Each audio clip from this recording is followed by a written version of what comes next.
রাশিয়ার ঘনিষ্ঠ মিত্রদেশ চীনের পারমাণবিক অস্ত্রভান্ডার বাড়ানোর খবরে ট্রাম্পের এবার রাতের ঘুম হারাম হয়ে গেছে। চীনকে শুধুমাত্র একটি অর্থনৈতিক প্রতিযোগী হিসেবে নয়, বরং একটি কৌশলগত হুমকি হিসেবে বিবেচনা করেন ট্রাম্প। প্রচলিত সামরিক শক্তি বৃদ্ধির পাশাপাশি চীন দ্রুত ও ধারাবাহিকভাবে তার পারমাণবিক অস্ত্রভান্ডারও সম্প্রসারণ করছে, এমন তথ্য দিয়েছে মার্কিন সামরিক বাহিনী ও অস্ত্র নিয়ন্ত্রণ বিশেষজ্ঞরা। মার্চ মাসে যুক্তরাষ্ট্রের কংগ্রেসে দেওয়া এক বিবৃতিতে ইউএস স্ট্র্যাটেজিক কমান্ডের কমান্ডার জেনারেল অ্যান্থনি কটন বলেন, চীনা প্রেসিডেন্ট শি জিনপিং তার সেনাবাহিনীকে 2027 সালের মধ্যে তাইওয়ান দখলে সক্ষম হওয়ার নির্দেশ দেন। এই লক্ষ্য পূরণেই ভূমি, আকাশ ও সমুদ্র থেকে নিক্ষেপযোগ্য পারমাণবিক অস্ত্রের সংখ্যা বাড়ানো হচ্ছে। চীন আবারও পুনর্ব্যক্ত করেছে যে তারা এমন কোনো রাষ্ট্রের উপর পারমাণবিক হামলা চালাবে না যাদের নিজেদের পারমাণবিক শক্তি নেই। চীন নো ফার্স্ট ইউজ নামক নীতির প্রতি প্রতিশ্রুতিবদ্ধ, যেখানে তারা নিজেরা প্রথমে পারমাণবিক অস্ত্র ব্যবহার না করার শপথ নেন।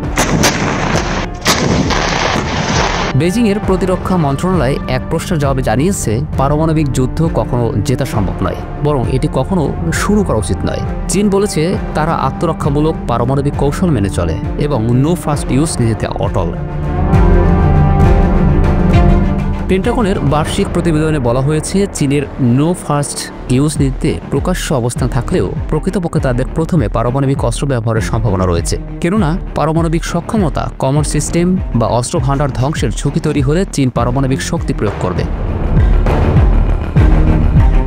এ বিষয়ে চীনের প্রতিরক্ষা মন্ত্রণালয় বলেছে, তারা চীনের বিরুদ্ধে তথাকথিত পারমাণবিক হুমকি নিয়ে মিথ্যা প্রচারণা চালানো এবং আন্তর্জাতিক সম্প্রদায়কে বিভ্রান্ত করার যে কোনো প্রচেষ্টা বিরোধিতা করে। চীন বর্তমানে বিশ্বের অন্যান্য পরমাণু শক্তিধর দেশের তুলনায় অনেক দ্রুত হারে তার অস্ত্রভান্ডার বিস্তার ও আধুনিকীকরণ করছে। শিকাগো ভিত্তিক গবেষণা প্রতিষ্ঠান বুলেটিন অব দ্য অ্যাটমিক সায়েন্টিস্টের তথ্য অনুযায়ী চীনের কাছে বর্তমানে প্রায় ৬০০টি পরমাণু এয়ারহেড রয়েছে।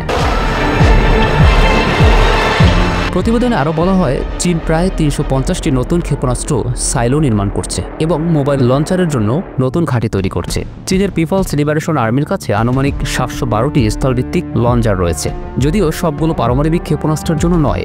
এর মধ্যে ৪৬২টি লঞ্চারে এমন ক্ষেপণাস্ত্র মোতায়েন করা সম্ভব যেগুলো যুক্তরাষ্ট্রের মূল ভূখণ্ড পর্যন্ত পৌঁছাতে সক্ষম। ওই প্রতিবেদনে বলা হয়েছে, পিপলস লিবারেশন আর্মির অনেক লঞ্চারই আঞ্চলিক লক্ষ্যবস্তুতে আঘাত আনার উদ্দেশ্যে ছোট পাল্লার ক্ষেপণাস্ত্র বহনের জন্য তৈরি, যেগুলো সাধারণ পারমাণবিক নয়। পেন্টাগনের অনুমান ২০৩০ সালের মধ্যে চীনের পিপলস লিবারেশন আর্মির হাতে ১,০০০-এরও বেশি কার্যকর পারমাণবিক এয়ারহেড থাকবে। তাদের অস্ত্রভান্ডারে থাকবে নিম্ন ক্ষমতার নির্ভুল আঘাতকারী ক্ষেপণাস্ত্র থেকে শুরু করে বহু মেগাটন শক্তির আন্তঃমহাদেশীয় ব্যালিস্টিক ক্ষেপণাস্ত্র। চীনের এমন ক্রমবর্ধমান পারমাণবিক অস্ত্রভান্ডারই এখন ট্রাম্পের রাতের ঘুম হারাম করে দিয়েছে বলে ধারণা করছেন বিশ্লেষকরা।